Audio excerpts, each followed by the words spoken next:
The fluorescent lights above my hospital bed flickered at 3 a.m., and I was alone. Again. The pain medication had worn off hours ago, and my appendectomy incision throbbed with every breath. My phone sat on the bedside table, dark and silent. No missed calls, no texts, nothing.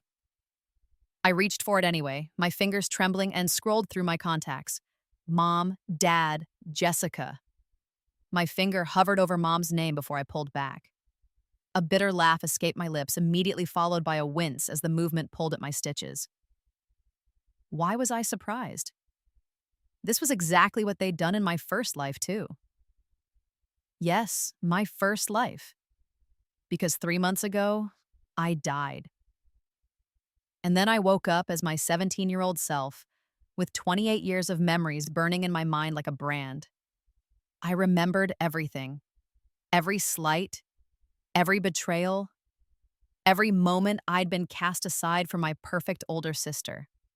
And I remembered how it all ended.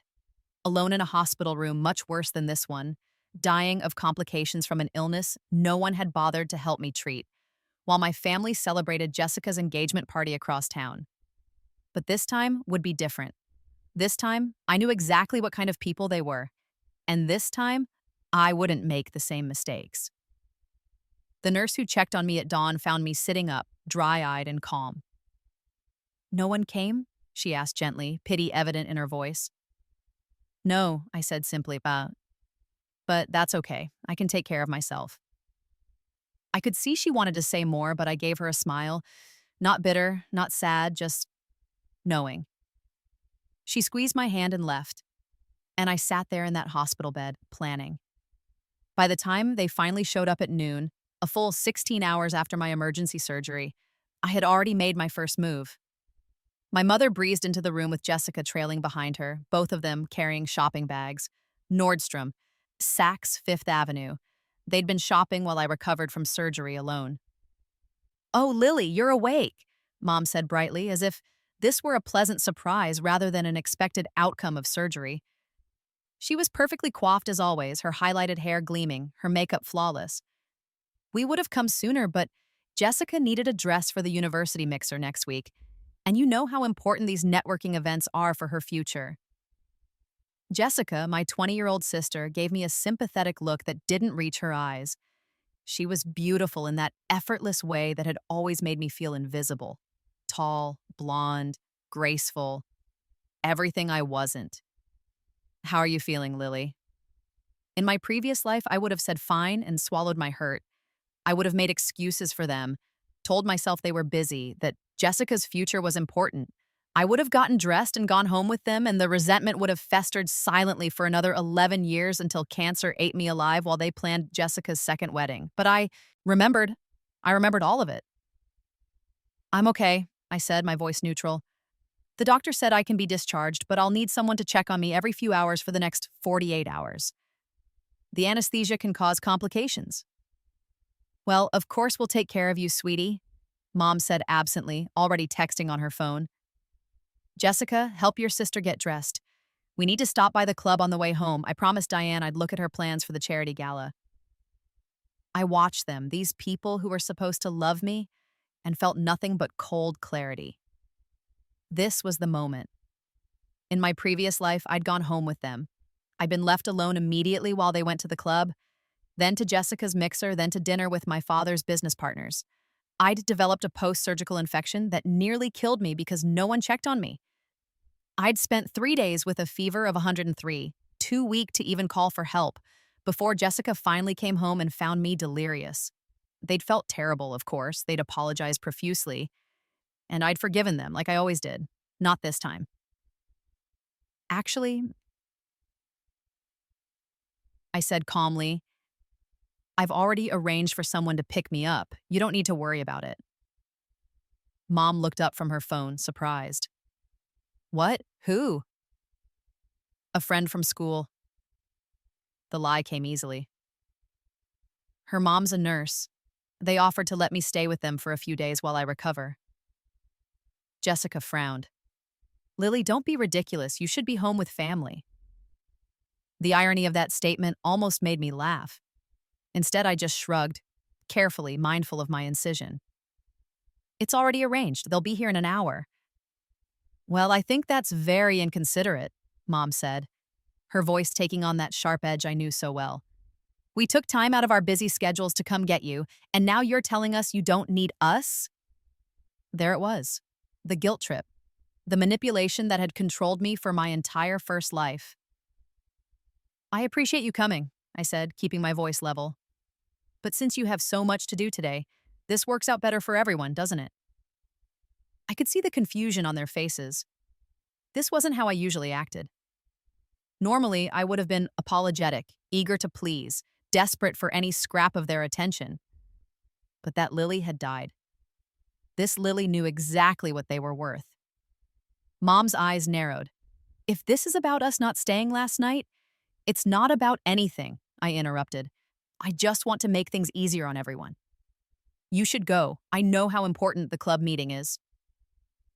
For a moment, I thought Mom might actually argue, but Jessica touched her arm and whispered something I couldn't hear.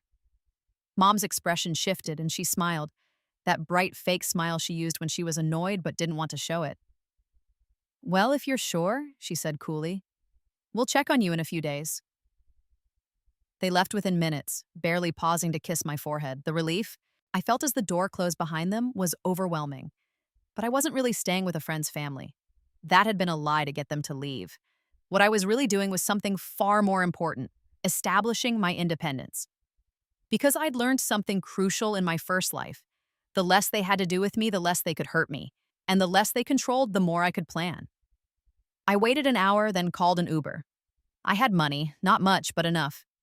In my first life, I'd had a part-time job at a coffee shop that I'd kept secret from my family because they would have made me quit. They thought it was beneath us. This time, I'd started that job 3 months earlier as soon as I came back. I'd saved every penny. The Uber took me not home, but to a small extended stay hotel I'd researched weeks ago. It was clean, cheap, and most importantly, it was mine. Just for a few days while I recovered and made my next moves. I told the school I'd be out for a week. I had time. As I lay in that hotel bed that first night, ice pack on my abdomen, I let myself remember everything that had led to this moment. I was 7 when I first realized my parents loved Jessica more than me. It was subtle at first, the way Mom's eyes lit up when Jessica walked into a room, the way Dad's voice softened when he talked to her.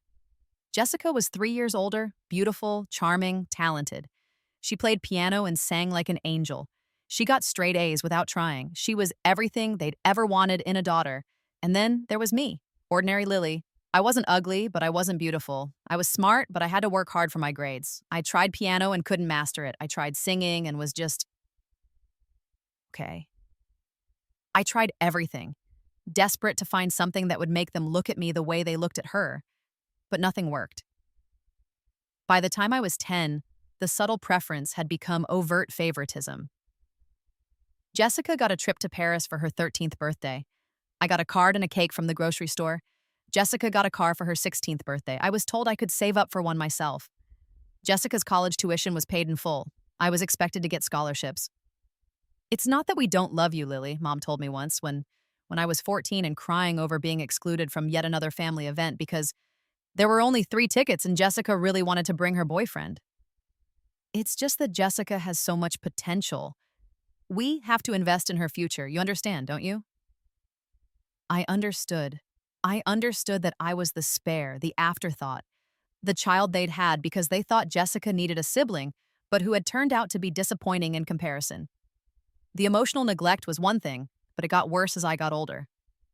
When I was 16, I won a regional science competition. I was so proud. I'd worked for months on my project. The prize was a $1,000 scholarship and a trip to the state competition. I called Mom from school, breathless with excitement. That's nice, honey, she said distractedly.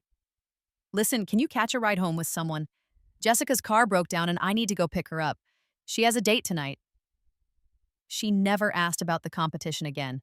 There was no celebration, no congratulations, just nothing. Meanwhile, when Jessica got cast in a community theater production, they threw a party and invited 30 people. When I was 18 and deciding on colleges, I got accepted to 3 good schools with partial scholarships. I was excited. They weren't Ivy League, but they were solid universities with good programs in biochemistry, my chosen major. Dad looked at my acceptance letters and frowned. These are expensive, Lily. The scholarships don't cover everything. Have you thought about community college for the first 2 years? 2 years later, Jessica went to Stanford, full tuition paid. I went to State University on a patchwork of loans and scholarships, working 30 hours a week at the coffee shop to cover my living expenses. My parents contributed nothing. You're so independent, Lily, Mom told me, as if it were a compliment rather than an indictment of their neglect. We know you can handle it. But the worst was yet to come. When I was 23, I was in a car accident. Not my fault. A drunk driver ran a red light and T-boned my 15-year-old Honda. I ended up with a shattered ankle that required surgery and months of physical therapy. I had insurance, but barely. With a high deductible I couldn't afford, I called my parents from the hospital. I don't know what to do, I said, my voice breaking. I can't work for at least 2 months, maybe more. I don't have savings. I can't pay my rent. I can't, Lily, you need to calm down, Dad said. We can't just drop everything to solve your problems. You're an adult. Figure it out. But I need help, I whispered. We helped Jessica get established because she needed it for her career, Mom said, her voice cool. You chose a different path. You have to be responsible for yourself now. Jessica, at that point, was working at a marketing firm making $70,000 a year. They'd given her a $50,000 loan, never to be repaid, to help her buy a condo. They'd bought her a new car. They paid for her gym membership, her cell phone, her health insurance premium. I was sleeping on a friend's couch because I couldn't make rent, doing physical therapy without pain medication because I couldn't afford the copays, and eating ramen twice a day. That was when I started to understand that their love for me wasn't just less than their love for Jessica. It was conditional on me asking for nothing, needing nothing, being nothing. I was acceptable only when I was invisible. I eventually recovered. I found a new job, a new apartment. I rebuilt my life through sheer force of will. And I learned to never, ever ask them for anything again. But I still went to family dinners. I still sent cards on birthdays. I still showed up for holidays. Because some pathetic part of me kept hoping that one day they'd wake up and realize they had 2 daughters, not one. They never did. At 26, I was diagnosed with ovarian cancer. Stage 2, caught early, treatable. But the treatment was brutal and expensive. Chemotherapy, surgery, months of being sick and weak. I had insurance through my job, but I lost that job 3 months into treatment because I couldn't work. Without the job, I lost the insurance. I applied for assistance, I took out loans, I did everything I could. But cancer doesn't care about your financial situation. It just eats you alive. I called my parents one last time. I was thin as a skeleton, bald from chemo, living in a studio apartment I could barely afford, surviving on credit cards I knew I'd never be able to pay off. I need help, I said. Please, I'm dying. There was a long pause. Then Dad said, Lily, we've already helped you so much over the years. We can't keep bailing you out. Helped? Me? They'd given me $200 once for groceries 3 years earlier, which I'd paid back within a month. I'm not asking you to bail me out, I said, my voice breaking. I'm asking you to help me live. Please, I need surgery and I can't afford it. We're helping Jessica with her wedding right now, Mom interrupted. It's very expensive. We just don't have extra funds. Surely you can ask your boyfriend or something. I didn't have a boyfriend. I hadn't had one in years. I'd been too sick, too busy trying to survive. Please, I whispered one more time. We have to go, honey, Mom said. We'll call you next week. They didn't call, not the next week, not the week after. I left messages that went unreturned. I sent emails that were ignored. 3 months later, I was lying in a hospital bed, my body riddled with cancer that had spread because I couldn't afford the treatment that would have stopped it. The nurse had just told me I had maybe 2 weeks left. I'd asked her to call my parents. They said they can't come right now, she told me gently, but there's a family event. They said they'd visit tomorrow. Tomorrow came. They didn't, because tomorrow was Jessica's engagement party, and that was more important than their dying daughter. I died alone at 2:47 a.m. on a Tuesday in March with No one holding my hand, no one saying goodbye. My last thought was a question I'd asked myself 1,000 times. Why wasn't I enough? And then I woke up. I was 17 again, lying in my childhood bed with Jessica banging on my door and yelling at me to hurry up because she needed the bathroom. For a moment, I thought I'd dreamed it all, but then I reached down and touched my lower abdomen, smooth and unscarred. No surgery scar from the cancer treatments. And when I looked at my phone, the date confirmed it. 11 years in the cell. Passed. I'd been given a second chance, and I was not going to waste it. The first few weeks after I came back, I was in a daze. I kept touching things to make sure they were real, kept staring at Jessica and my parents as if seeing them for the first time. Which, in a way, I was. Now I could see past the facade of family love to the cold calculation underneath. But shock quickly gave way to rage, a hot, burning fury that I'd wasted my entire first life trying to earn love from people who were incapable of giving it. That I'd died alone and unloved because I'd kept believing that if I was just good enough, patient enough, undemanding enough, they'd finally see me. I locked myself in my room and cried for 3 days straight. Mom asked if I was sick. I said yes. She left me alone, grateful not to have to deal with me. Jessica never even knocked on my door. When the tears finally stopped, I made a decision. I was going to change everything. I wasn't going to be the good, invisible daughter anymore. I was going to look out for myself. And if they couldn't love me, fine. But they were going to damn well notice me. I started small. I got the coffee shop job immediately and lied about where I was going every day. I opened a bank account they didn't know about and started squirreling away every cent. I changed my college plans. Instead of applying to expensive schools I'd have to pay for myself, I researched schools with full-ride scholarships for students with my GPA and test scores. I found 3 that offered complete packages to high achievers from in-state. I applied to all of them. I also started documenting everything. Every time they chose Jessica over me, I made a note. Every time they spent money on her but not me, I recorded it. Every time they missed one of my events but showed up for hers, I documented it. I didn't know exactly what I'd do with this information yet, but I knew it would be useful, and I started preparing for the moment I knew was coming. The moment they'd abandon me in my time of need and I'd have to save myself. That moment came 3 months into my rebirth, when my appendix burst and I needed emergency surgery. I knew it was coming because I remembered it from my first life. Last time, I'd gone home with them and nearly died from the infection. This time, I was ready. I'd already scoped out the extended stay hotel. I'd saved up enough for a week's stay. I'd researched post-surgical care and knew exactly what I needed to do to avoid infection. I'd even made arrangements with my coffee shop manager to take time off, telling her I was having a minor surgery and needed a week to recover. When they left me at the hospital overnight, I wasn't surprised. When they showed up late with shopping bags, I wasn't hurt. I was prepared. And when I checked myself into that hotel and spent 3 days recovering alone, following every post-surgical instruction to the letter, I wasn't afraid because I knew something they didn't. I was going to survive this, and I was going to win. The hotel room became my war room. Between naps and careful walks around the room to prevent blood clots, I planned my next moves. The truth was, I had an unfair advantage, foreknowledge. I knew what was going to happen over the next 11 years. I knew which stocks would soar and which would crash. I knew which businesses would succeed and which would fail. I knew about the 2020 pandemic, about Bitcoin, about everything. But I was 17 with $2,000 in savings. I needed more than knowledge. I needed capital, and I needed to get it without alerting my parents to what I was doing. I spent hours researching, making lists, formulating plans.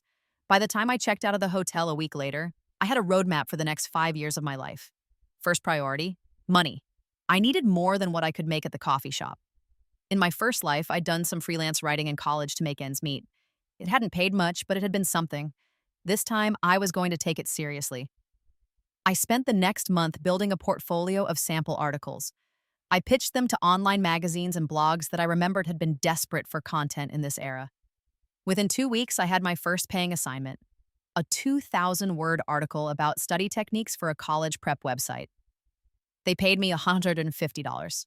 It wasn't much, but it was a start. I threw myself into freelancing with a fervor bordering on obsession. I wrote during lunch at school, I wrote at the coffee shop during slow periods. I wrote late into the night after my shifts ended. Within 3 months, I was making an extra $1,000 a month. Every penny went into my secret account. By the time I graduated high school, I'd have enough to pay for my first year of college without loans, maybe more.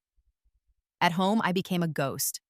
I did what was required of me, kept my grades up, did my chores, showed up for the rare family dinners where my presence was expected. But I volunteered nothing. I asked for nothing. I made myself as invisible as possible, which was exactly what they wanted. Lily's become so independent, I heard Mom tell her book club friends one evening. I was in the kitchen, supposedly doing homework, but really working on an article. Honestly, she's so low maintenance. Not like Jessica. Jessica needs so much guidance, you know? But Lily just takes care of herself. Translation: I ignored Lily, and she was convenient enough not to demand attention. I smiled to myself and kept typing. Jessica noticed the change, though. One evening, about 2 months after my surgery, she cornered me in my room. "What's going on with you?" she demanded. I looked up from my laptop. "What do you mean?" "You're being weird, distant. You barely talk to anyone anymore." I shrugged. "I'm busy with school." "No, it's more than that.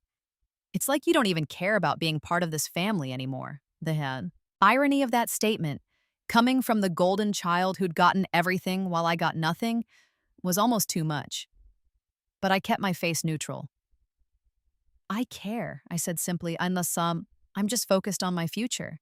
You know, college applications and stuff." "Mom says you're applying to schools we've never heard of. Why aren't you applying to Stanford?" "I could help you with the application." "I'm applying to schools that offer full scholarships," I said. "I don't want to burden Mom and Dad with tuition." Jessica frowned. "That's actually really mature of you, but still, you've been acting strange." "I'm fine, Jess, I promise." She studied me for a long moment, then shrugged. "Okay, well, if you need to talk or whatever." "Thanks," I said. But we both knew she didn't really mean it. And even if she did, I'd never take her up on it. After she left, I went back to my laptop. I'd just gotten an email from one of the blogs I wrote for regularly. They wanted to know if I'd be interested in a more permanent position, 10 articles a month at $200 each, $2,000 a month. I accepted immediately. I graduated high school with a 4.0 GPA and a full-ride scholarship to the State University's honors program. The scholarship covered tuition, room, board, and books. I wouldn't owe a single cent. My parents came to my graduation because not showing up would have looked bad. Jessica came too, looking bored. Afterward, Mom gave me a brief hug. "We're very proud of you, Lily," she said. Dad handed me a card. Inside was a check for $500. "For college expenses," he said. I almost laughed. $500. Jessica had gotten a new car and a $10,000 emergency fund when she graduated. But I smiled and thanked them graciously. That night, at the family dinner they'd organized at Jessica's favorite restaurant, I announced my scholarship. I'd been accepted to 3 schools with full rides, and I'd chosen the one with the best research facilities for biochemistry.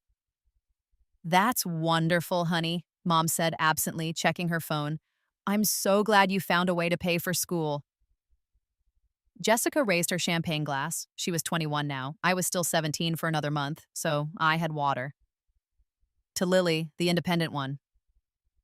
They toasted me, but none of them understood what I'd actually accomplished. They didn't know I'd saved $15,000. They didn't know I'd built a freelance writing business that was bringing in $2,000 a month. They didn't know I'd been planning every move for the past year. They didn't know anything about who I'd become. And that was exactly what I wanted. College was my chrysalis. Away from my family's cold indifference, I flourished. I threw myself into my studies with a focus I'd never had in my first life. Biochemistry made sense to me in a way nothing else ever had.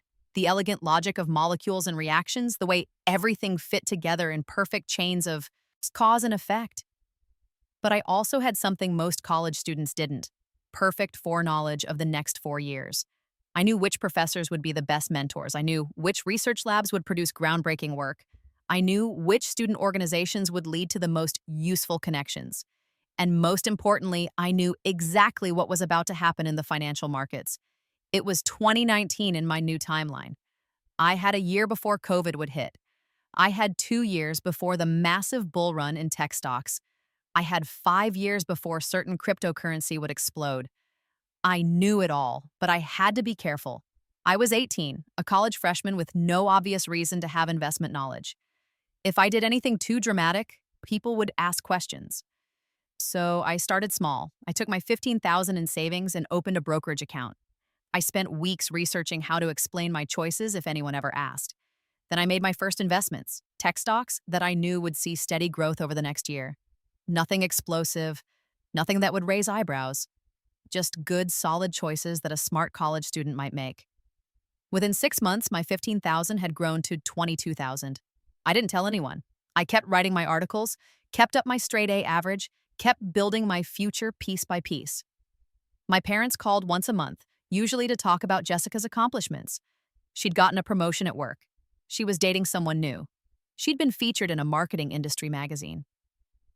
I listened and made appropriate noises, but I didn't care. Their calls were perfunctory, boxes to be checked off. Yes, we called Lily this month. We're good parents. I called them never. If they wanted a relationship with me, they could make the effort. They didn't. Jessica texted occasionally, usually when she wanted something. Can you help me with this technical thing? Do you know anything about biochemistry? I have a question for a friend. I responded helpfully but briefly, useful but distant. In November of my freshman year, something happened that I'd forgotten about from my first life. Mom called me, which was unusual. It wasn't our scheduled monthly call. Lily, we need you to come home for Thanksgiving, she said without preamble. I was planning on it, I said, confused. Of course I'd go home for Thanksgiving. Good, because Jessica is bringing her new boyfriend, and his family is very important. His father is Richard Chen, the real estate developer. This is a very big deal for Jessica. We need you to be on your best behavior. I remembered this now. Jessica had dated Richard Chen's son, Marcus, for about 6 months. It had ended badly when Marcus caught her cheating on him with someone from her office. But at this point in the timeline, they were still in the honeymoon phase. Of course, I said, I'll be on my best behavior. That means dressing nicely, Lily, not those jeans and t-shirts you always wear. And please try to be interesting. Talk about your studies, but don't be boring about it. Just try to make a good impression, okay? Translation, don't embarrass us in front of these important people. I'll do my best, I said neutrally. After we hung up, I sat on my dorm bed and thought about Thanksgiving in my first life. I'd gone home, worn my best clothes, which hadn't been good enough, and tried to be interesting. I'd been ignored completely in favor of Jessica and Marcus. At one point, Marcus's father had asked me about school, and I'd started to answer, but Mom had interrupted to talk about Jessica's promotion. That had set the tone for the whole dinner. But something else had happened that Thanksgiving. Something I'd completely forgotten about until this moment. Marcus's father had mentioned in passing a development project his company was working on, a massive mixed-use complex on the waterfront. He'd been very excited about it. In my first life, I'd paid no attention.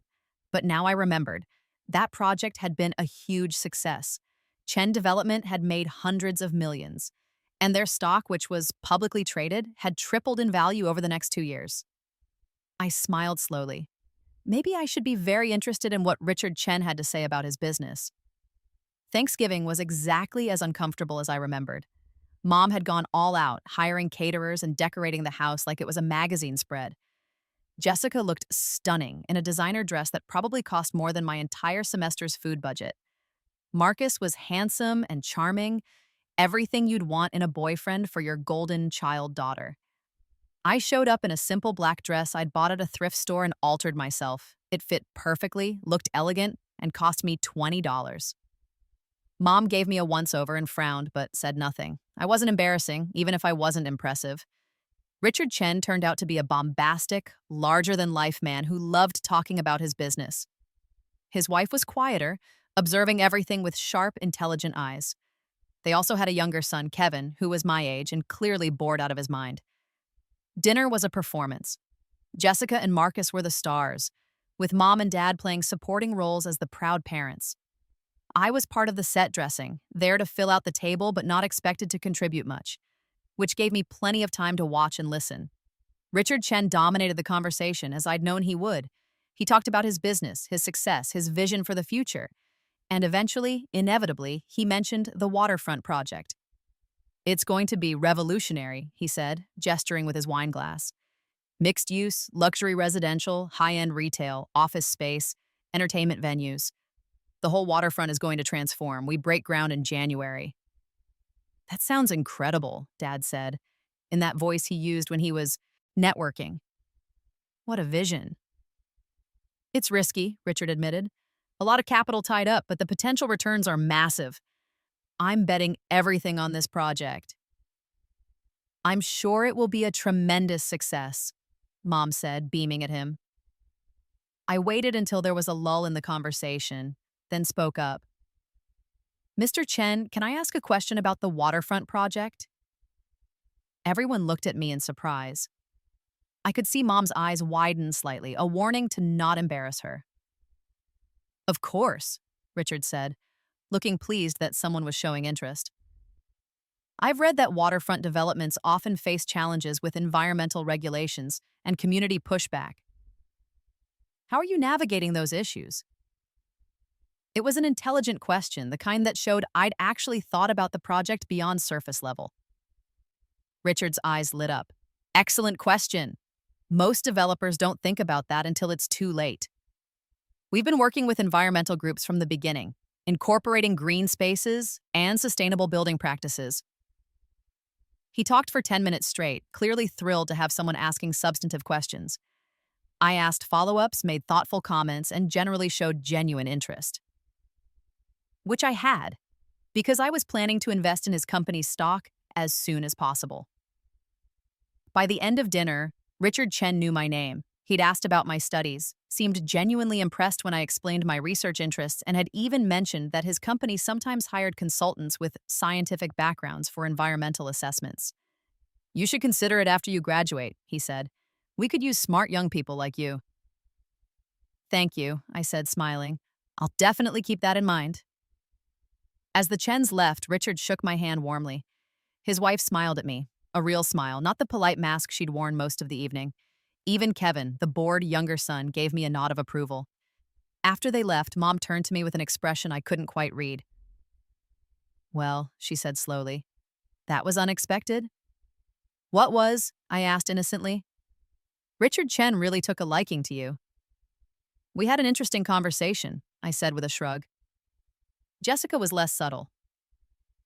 "You were totally showing off," she accused, "asking all those smart questions to make yourself look good." "I was just interested in his project," I said. "It's fascinating from an urban development perspective." "Whatever," Jessica muttered, but I could see she was annoyed. For once, I'd gotten attention that should have gone to her. I went back to school the next week with a new piece of information to add to my growing financial strategy. In January, as soon as the waterfront project broke ground, I'd invest heavily in Chen Development stock. By the time I graduated, that investment alone would make me wealthy. But I'd have to be patient and careful, and most importantly, I'd have to make sure no one in my family knew what I was doing until it was too late for them to interfere. The next 2 years passed in a blur of studying, writing, and strategic investing. I kept my grades perfect, published several research papers as an undergraduate, and secured a spot in a prestigious PhD program. I also grew my secret investment portfolio from $22,000 to $200,000 by the time I turned 20. How me? Chen Development stock tripled, exactly as I'd known it would. But I'd also made smaller bets on companies I knew would succeed. And in March 2020, when COVID hit and the stock market crashed, I'd been ready. I'd sold everything 2 weeks before the crash, then bought back in at the bottom. My portfolio exploded. I also did something else. I started a blog about science communication. It was anonymous, but it quickly gained a following. I wrote about complex scientific topics in accessible language, and people loved it. Within a year, I was getting sponsorships and advertising revenue. Another income stream, another piece of my carefully constructed empire. My parents remained oblivious. They called me monthly, still talking mostly about Jessica. She'd broken up with Marcus, I'd known that was coming, dated several other men, and was now engaged to a lawyer named Brandon. The wedding was planned for the summer after I graduated. "We'd love for you to be a bridesmaid," Mom said on one of her calls. "Of course," I said. "I'd be honored." It was a lie. I didn't want to be in Jessica's wedding. But refusing would have caused drama, and I was determined to stay under the radar until the right moment. That moment came during the spring semester of my senior year. I was 21 years old, sitting in the office of Dr. Patricia Harlow, the chair of the biochemistry department and my thesis advisor. She was a formidable woman in her 60s who'd been nominated for a Nobel Prize twice. She also had a reputation for being brutally honest. "Lily, she said, looking at me over her reading glasses. "I've been reviewing your research from the past 4 years. It's exceptional. Your paper on protein folding is getting significant attention in the field. You have a bright future ahead of you." "Thank you," I said, feeling a genuine surge of pride. "But I want to talk to you about something else. Your PhD program placement." I'd been accepted to several top programs with full funding. I'd chosen one here at my undergraduate university because it had the best facilities for my research area. But Dr. Harlow was looking at me with an expression that suggested she had other ideas. "Have you ever considered industry research instead of academic research?" she asked. In my first life, I'd pursued academic research. It had been satisfying intellectually but had paid poorly. I'd struggled with money constantly, which was part of why I'd been so devastated when the cancer hit. I'd had no financial cushion. This time, I'd already considered going into industry instead. The pay was better, and with my foreknowledge, I knew which companies would be doing the most cutting-edge work. "I've thought about it," I admitted. "But I love research. I don't want to give that up for a corporate job." "What if you could do both?" Dr. Harlow said. "I have a contact at Biogenetica. They're a biotech startup doing revolutionary work in genetic therapies. They're looking for a research scientist with your exact skill set. The position comes with a significant salary, equity in the company, and complete freedom to pursue your research interests." Biogenetica, I knew that name. In my first life, I'd read about them in scientific journals. They'd developed a groundbreaking treatment for a rare genetic disorder. Their stock had gone public 5 years from now and had made the early employees millionaires. "That sounds amazing," I said carefully. "But I'm only 21. I just finished undergrad. Would they really hire someone with my limited experience?" "They want someone brilliant who's early in their career, someone who can grow with the company. Your research speaks for itself, and—" Dr. Harlow paused. "I may have already recommended you. They want to meet with you next week." The interview at Biogenetica was unlike anything I'd experienced. The founder and CEO, Dr. Amelia Zhang, was a visionary scientist who'd left academia to pursue research unencumbered by the constraints of university funding and politics. She was exactly the kind of person I wanted to work for. "Your protein folding research is brilliant," she told me after we'd been talking for an hour. "And you're how old?" 21, I said. "Incredible. I didn't publish my first paper until I was 26. She leaned back in her chair. "I'm going to be direct with you, Lily. I want you on my team. I want you here, doing research, pushing boundaries. I'm prepared to offer you a position as a junior research scientist with a starting salary of $90,000 a year plus equity.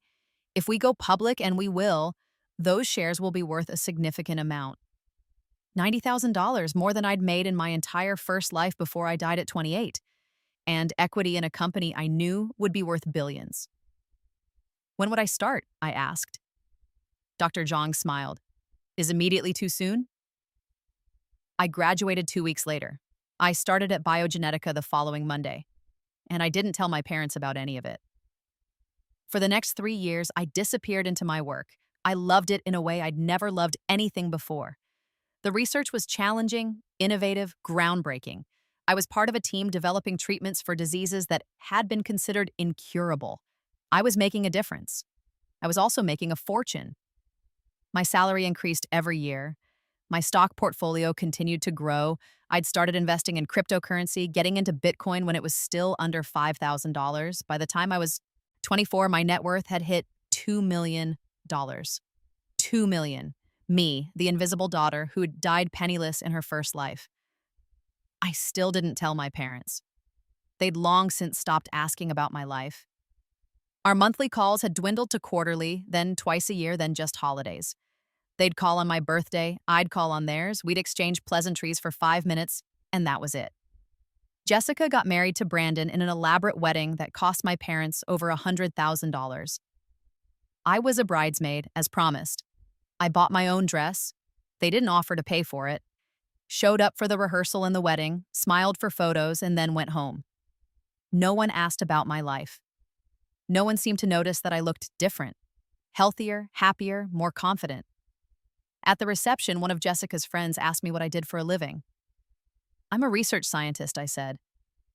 Oh, how nice, she said in that tone people use when they're trying to be polite about something they find boring. Jessica overheard and laughed. Lily's always been the nerd of the family. Me, I could never do science. Give me people and strategy any day. She said it fondly, but there was an edge underneath, an assumption that her path was more valuable, more interesting, more important. I just smiled and changed the subject. Let them think I was boring, unsuccessful, unremarkable. It made everything so much easier. A year after Jessica's wedding, Mom called me out of the blue. It wasn't a holiday, wasn't my birthday. I almost didn't answer. Lily, thank God, she said when I picked up. I need to talk to you about something important. What's wrong? I asked, genuinely curious. She never called unless she wanted something. It's your father. His business is in trouble. He made some bad investments, and now he's looking at bankruptcy. We might lose the house. I felt nothing. No sympathy, no concern, no urge to help. Just cold, clinical interest in watching this play out. I'm sorry to hear that, I said neutrally. Jessica and Brandon have offered to help, but they have a mortgage of their own, and Jessica's talking about having a baby soon. We can't ask them for too much. But you're single, no kids, and you've always been so good with money. We were hoping you might be able to loan us something to help tide us over. There it was. After years of neglect, after treating me like an afterthought, after pouring hundreds of thousands into Jessica's life while giving me nothing, they were asking me for money. How much do you need? I asked. Well, we're looking at about $50,000 to cover the immediate problems. We'd pay you back, of course, with interest. $50,000. I had that in my checking account. It was a rounding error to me now. I don't have that kind of money, I lied smoothly. I'm a research scientist, Mom. We don't make much. I have student loans to pay off. I didn't. I've got maybe $5,000 in savings.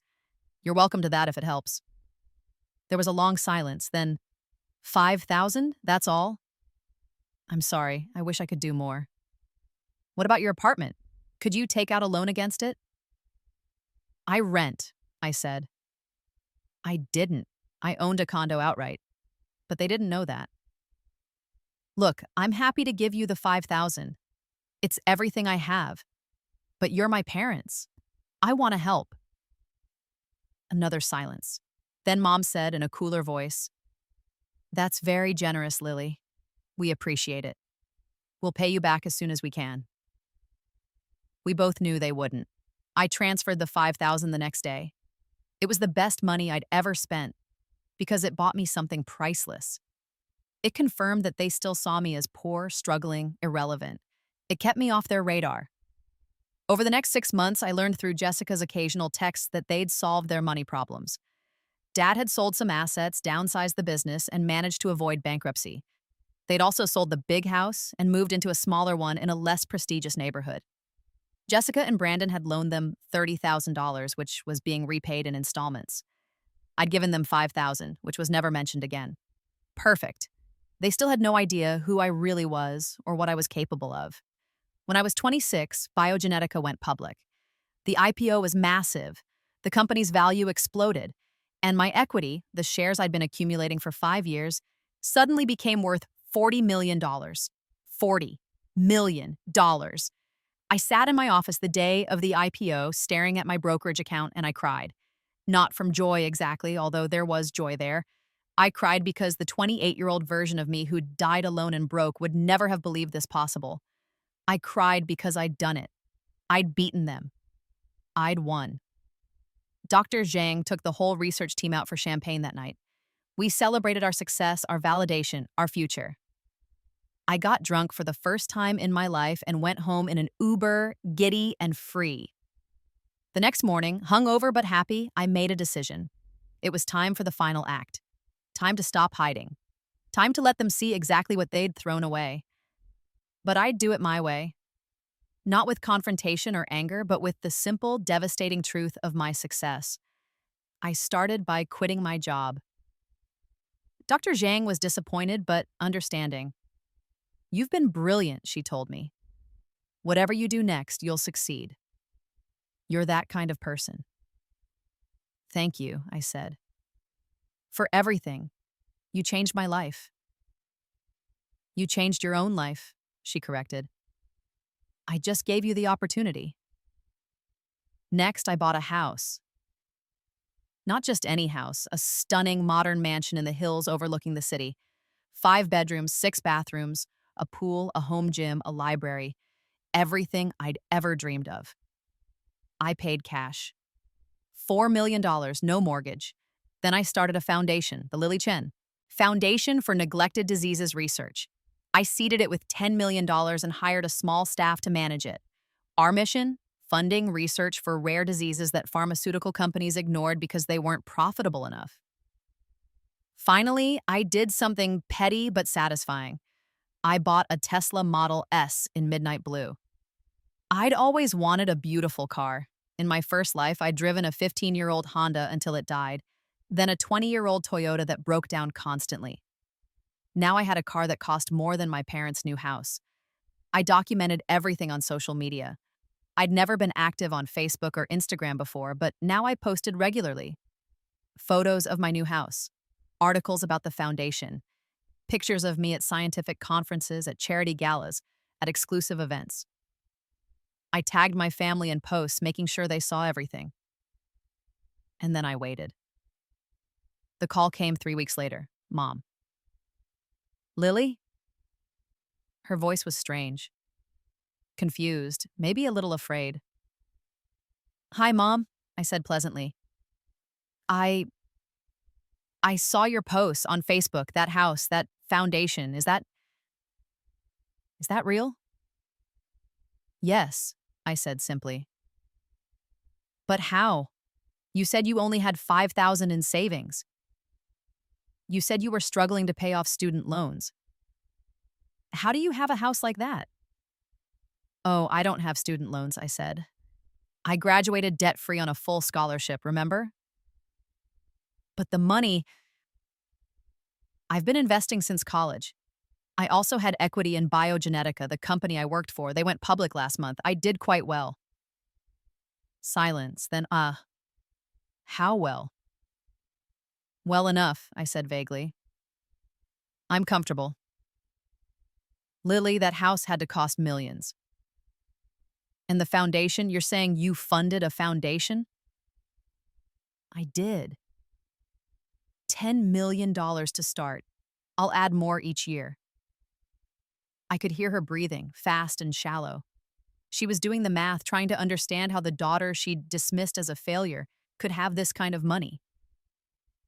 "Why didn't you tell us?" she finally asked. "You never asked," I said. "In the last 5 years, how many times have you called to ask about my life? My job? My accomplishments? We call on holidays. You call to tell me about Jessica. You call when you need something. You called when Dad was in financial trouble, but you've never, not once, called just to see how I was doing." "That's not fair, Lily. We're your parents. We've always loved you." I laughed. I couldn't help it. "You've loved Jessica. I was just there, the second daughter. The boring one, the one who didn't need anything." "That's not true." "Isn't it? When was my last birthday, Mom? What year did I graduate college? What's my job title? What am I passionate about?" I paused. "Don't answer. We both know you don't know any of those things." "Lily, please. This isn't, I'm not angry, I said, and I was surprised to realize it was true. I wasn't angry, I was just done. I'm really not. You love Jessica more. That's okay. I stopped needing your love a long time ago. I just wanted you to know that I turned out fine. Better than fine.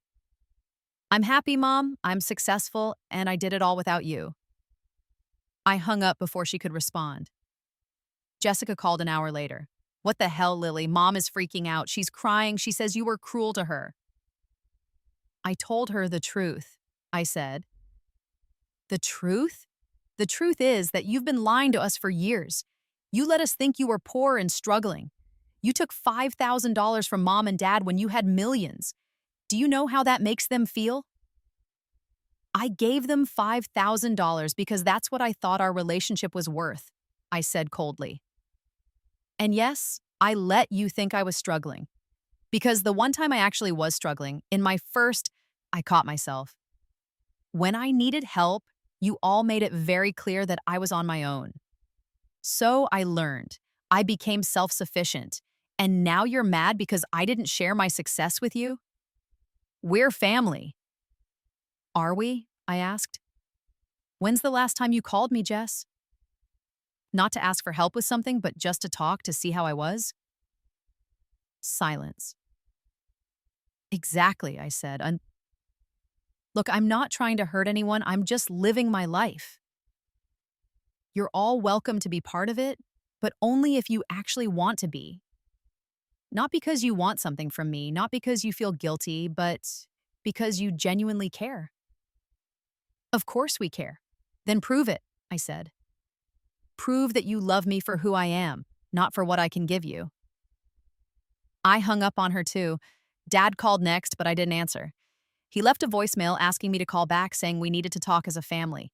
I deleted it. For 2 weeks, they called and texted constantly. I ignored all of it. I was busy with my new life, planning my next moves, enjoying my success. Then, on a Tuesday evening, my doorbell rang. I checked the security camera and saw all 3 of them standing on my porch, Mom, Dad, and Jessica. I considered not answering, but I'd known this moment would come eventually. Might as well get it over with. I opened the door. They stared at me, taking in my designer clothes, my styled hair, the marble foyer of my mansion visible behind me. Hi, I said. Can we come in? Mom asked quietly. I stepped aside and let them enter. They stood in my living room, looking around at the art on the walls, the designer furniture, the floor-to-ceiling windows with their million-dollar view. They were seeing, maybe for the first time, exactly who I'd become. This is beautiful, Jessica said finally. She sounded almost sad. Thank you, I said. Can I get you anything? Water? Coffee? Lily, we need to talk, Dad said. He looked older than I remembered. Tired. We owe you an apology. Do you? I asked, genuinely curious to hear what they'd say. Mom twisted her hands together. We failed you. We see that now. We were so focused on Jessica, on her needs and her future, that we neglected you. And you were suffering and we didn't see it. We should have seen it. I wasn't suffering, I said. Not anymore. I was building something, building myself. Without us, Jessica said quietly. You did all of this without us. I did, I confirmed. I'd say, because I had to. Because when I needed you, you weren't there. When? Mom asked. When did you need us? I almost told them the truth. Almost explained about dying in my first life, about being reborn, about knowing exactly how little I meant to them because I'd lived through it once before. But they'd never believe it, and it didn't matter. Every day, I said instead. Every day of my childhood when you chose her over me. Every birthday where she got a party and I got a card. Every achievement of mine you ignored while celebrating hers. Every time I was sick or hurt or scared and you weren't there because you were busy with her. We didn't realize, Dad started. That's the problem, I interrupted. You didn't realize. You didn't see me. You didn't think about how your choices affected me. And by the time I was old enough to understand what was happening, I'd learned not to expect anything from you. So you shut us out, Jessica said. You You became this, stranger. You built this whole life and didn't tell us anything about it. I built a life where I didn't need you, I corrected. There's a difference. We stood there in silence for a long moment. Then Mom said, "Can we fix this? Is there a way to fix this?" I looked at them, these people who'd given birth to me and raised me but never really loved me. And I felt nothing. No anger, no resentment, no lingering pain. Just a distant kind of pity. "I don't know," I said honestly. "I've moved on. I don't need parents anymore. I don't need a sister. I built my own family, friends, colleagues, people who actually see me and value me. You're welcome to be part of my life if you want to be, but I'm not going to chase your love anymore. I'm not going to try to earn your attention. If you want a relationship with me, you'll have to do the work, and it will take time, years probably, because trust isn't something I'm willing to give you easily anymore." "We'll do whatever it takes," Dad said. "Will you?" I asked. What if I told you I never want to give you money? What if I told you I'm not going to bail you out of financial problems or fund Jessica's next business venture or pay for your retirement? Would you still want a relationship with me?" "This isn't about money," Mom protested. "Isn't it? You didn't care about my life until you found out I was wealthy. You didn't want to fix our relationship until you realized what you were missing out on." "That's not fair," Jessica said, but her voice was weak. We all knew it was true. "Maybe not," I said, "but it's honest. And from now on, I'm only interested in honest relationships. So here's what's going to happen. You're going to leave now. You're going to go home and think about whether you actually want to be in my life or whether you just want access to my success. And if you decide you genuinely want a relationship with me, the real me, not the version of me you need me to be, then you can reach out. But you'll have to prove it. Through actions, not words." How, Mom asked. "How do we prove it?" "That's for you to figure out," I said. "I'm not going to give you a roadmap. If you love me, you'll figure out how to show it." I walked to the door and opened it. They stared at me for a moment, then slowly filed out. As Jessica passed me, she paused. "I'm sorry," she whispered. "I really am." "I know, I said. "But sorry isn't enough." "Not yet." They left and I closed the door behind them. Then I walked to my living room window and watched their car drive away. I felt light, free, like I'd been carrying a weight for my entire life and had finally set it down. That was 2 years ago. I'm 28 now, the same age I was when I died in my first life. But this life is unrecognizably different. I'm the founder and CEO of my own biotech company, a spinoff from my research at Biogenetica. We're developing treatments for rare genetic disorders, and we're doing groundbreaking work. I employ 50 people, and we're changing lives every day. My foundation has grown to 20 million in assets and has funded research projects at universities across the country. Last year, one of the projects we funded led to a breakthrough treatment for a rare childhood disease. I got to meet one of the children whose life was saved by that treatment. Her name is Emma, and she's 6 years old with curly red hair and a gap-toothed smile. She drew me a picture of a scientist, me, and told me I was her hero. I cried for an hour after meeting her. I have friends, real friends, who know me and love me. I'm dating someone, a fellow scientist named Marcus, different Marcus, not the one Jessica dated, who thinks I'm brilliant and beautiful and tells me so every day. We might get married someday, or we might not. It doesn't matter because I'm happy either way. I'm healthy. I'm wealthy. I'm successful. I'm everything the old me never got to be. And my family? They've tried. I'll give them that. Mom sends me emails once a week just checking in, asking about my work. She doesn't ask for anything, doesn't mention money or favors, just tries to know me. Dad calls every month and actually asks questions and listens to the answers.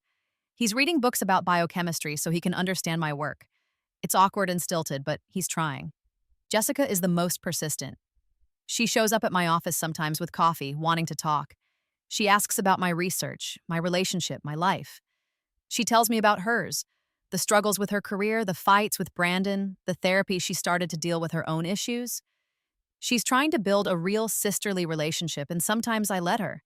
Sometimes I haven't forgiven them. I don't know if I ever will, but I'm allowing them to try to earn my trust back, piece by piece, interaction by interaction. And if they fail, if they fall back into old patterns, I'll walk away because I don't need them anymore. I never really did. Last week, on the anniversary of the day I was reborn, I did something I'd been planning for 2 years. I went back to the hospital where I'd had my appendectomy, the night they left me alone, the night that crystallized my decision to live only for myself. I donated $5 million to their emergency surgery department. In the donation paperwork, I specified that the funds were to be used to create a patient support program for people who had no family to help them through medical emergencies. Counselors, advocates, practical support, everything I'd needed and didn't have. The hospital named the program after me, the Lily Chen Patient Support Initiative. When the hospital administrator called to thank me, she asked why I'd chosen this particular cause. Because everyone deserves to have someone in their corner, I said, even if their family isn't there for them. She didn't ask what I meant, and I didn't explain. But I think she understood. Sometimes, late at night, I think about my first life. I think about the me who died alone, believing she was worthless because her family had treated her that way. I think about all the potential that was wasted, all the dreams that died with her. And I make a promise to that version of myself. I will never be invisible again. I will never shrink myself to make others comfortable. I will never apologize for taking up space in the world. I lived, I died, I was reborn, and I won. That's my revenge. Not cruelty, not destruction, but success so complete that it can't be ignored. Joy so deep that it can't be faked. A life so full that it needs nothing from the people who once had the power to hurt me. They left me at the hospital overnight. After Rebirth, I never called when I got out. And I never needed to. I saved myself.